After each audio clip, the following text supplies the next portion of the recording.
ఇప్పుడు కేసీఆర్ గతంలో విద్యుత్ సంస్థల కొనుగోలు సంబంధించి కూడా ఆయన కూడా హాజరు కావాలని చెప్పారు. ఆయన పోనట్టు అక్కడికి కూడా ఇప్పుడు ఏమైనా ఎక్స్పెక్ట్ చేస్తారా ఈ ముగ్గురు విచారణకు హాజరవుతారని?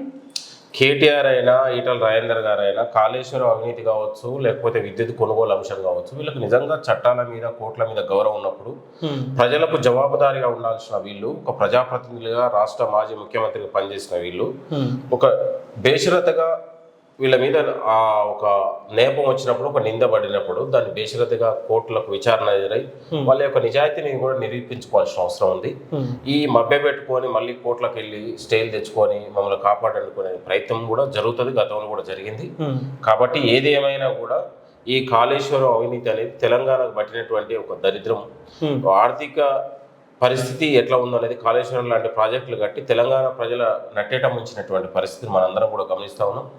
ఇలాంటి కాళేశ్వరం అవినీతి ప్రాజెక్టు కట్టి కూడా ఒక పిల్లర్ పొంగితే ఏమవుతుంది, మనిషికి కాలు పోతే ఏమవుతుంది, కన్ను పోతే ఏమవుతుంది అలాగా వీళ్ళు మాట్లాడే ప్రయత్నం కూడా ఇవాళ గుమ్మడికాయ దొంగలు దొంగతనాలు చేసి కూడా మళ్ళీ వాళ్ళే భుజాలు నమ్ముకున్నటువంటి పరిస్థితి ఉంది. కాబట్టి ఇలాంటి వాళ్ళని ఖచ్చితంగా శిక్షించినప్పుడు రాజ్యాంగం పట్ల ఉన్నటువంటి ప్రజాస్వామ్యం పట్ల కూడా గౌరవం పెరుగుతుంది. భవిష్యత్తులో ఇలాంటి అవినీతి ప్రాజెక్టులు కావచ్చు, రాజకీయ అవినీతి పాల్పడకుండా కూడా భవిష్యత్తులో సభ్య సమాజానికి ఒక మంచి మెసేజ్ కూడా పాస్ అవుతుంది అనేది మన అందరి నమ్మకం.